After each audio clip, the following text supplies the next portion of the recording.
Приветствую вас на канале Lovecraft. В этом видео расскажу, как сделать УПС, универсальный прибор снаряжения, для патрон 12 калибра.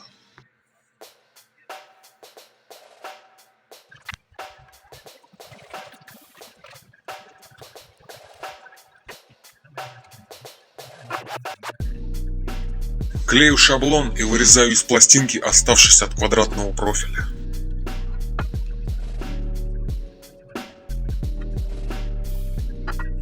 Следующим этапом нужно изогнуть пластину.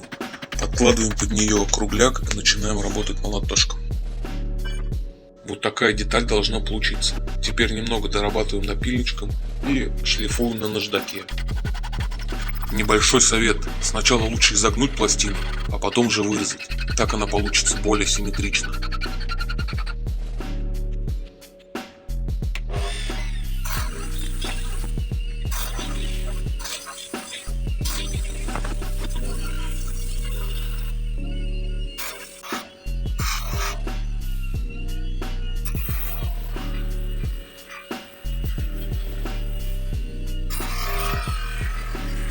Кстати, оцените мой самодельный наждак с регулировкой оборотов.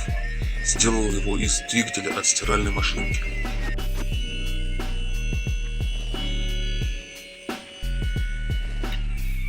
Наждак универсальный, на него можно повесить как камень, так и тарелку от болгарки.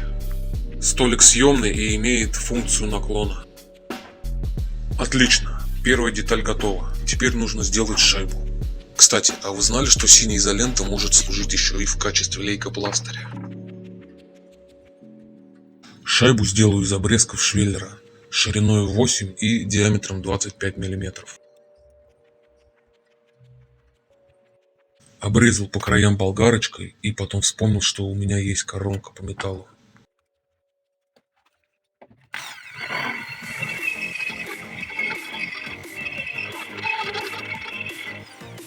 Ну а по-хорошему, как нормальные белые люди, сделаем эту процедуру на токарном станке.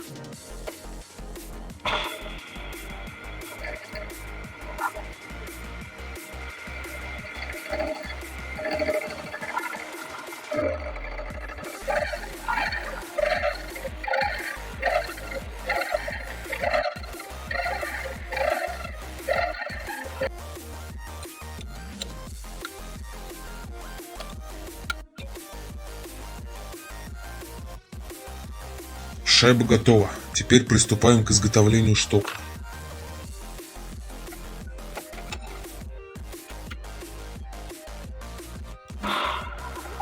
Хоп! Магия монтажа. Нарезаю резьбу М10 и останется просверлить отверстие.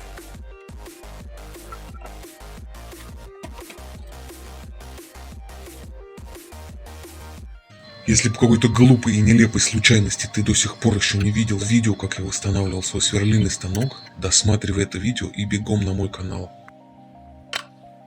А сейчас я расскажу тебе, как изготовить пружину любого диаметра и размера. Сначала нужно ее отпустить. Для этого нагреваем ее любым доступным способом до темно-красного цвета и даем остыть при комнатной температуре. Дружище, с кем не бывает стрессы. Вот, там 12 капсуль, надолго хватит. Бегу! После того, как мы отпустили металл, он стал мягким и податливым. Берем кругляк нужного диаметра и приступаем к намотке витков.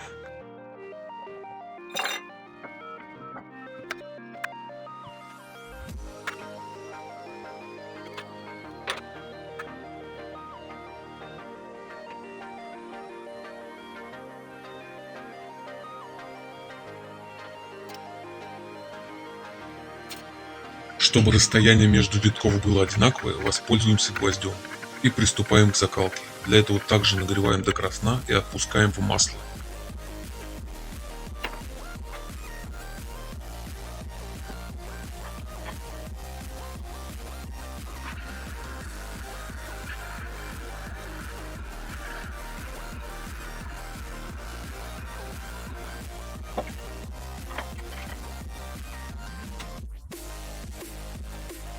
После закалки металл стал прочный, но хрупкий, поэтому нам нужно еще раз отпустить его. Для этого мы нагреваем пружину до бледно-серого цвета и даем остыть при комнатной температуре. Разработал 3D модель подставки и буду печатать ее на 3D принтере. Но ее в принципе можно сделать из любых материалов.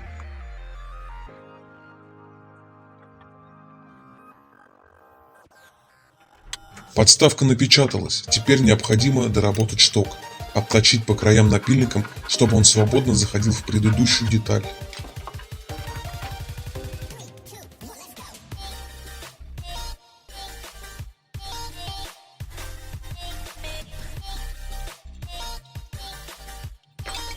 Сверлим отверстие для установки штока и шайбы, и эти детали готовы.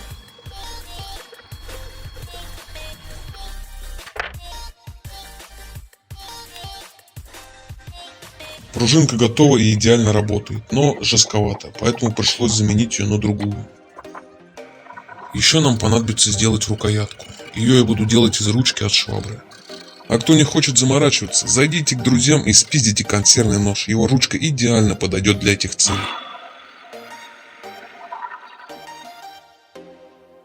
С гильзы 12 калибра снял латунную юбку. Теперь она послужит в качестве детали нашей рукоятки. Вот так все эти детали выглядят в сборе. Думаю, это заслуживает лайка. Модельки, которые были распечатаны на 3D принтере, решил немножечко шлифануть. Поставил круг зернистостью 400 и легкими движениями сошлифовываю их до гладкого состояния.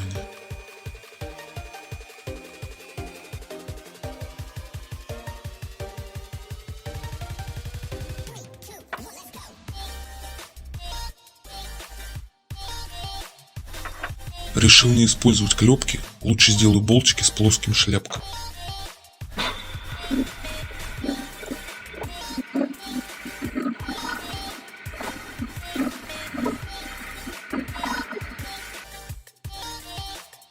Все получилось идеально, все крутится и вертится.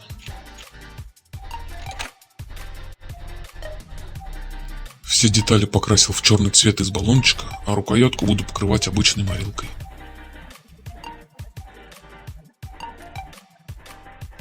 И для защиты древесины покрою лаком. Лак еще сохнет, а кот сидит и никак не может дождаться, когда же он сможет наконец снарядить все имеющиеся у него патроны.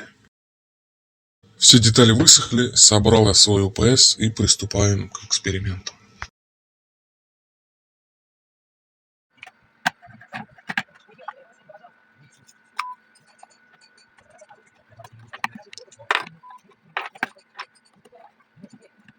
Все получилось отлично, по-другому просто не умею. Подписывайся на мой канал, ставь лайки, пиши комментарии. Впереди тебя ждет еще много интересного.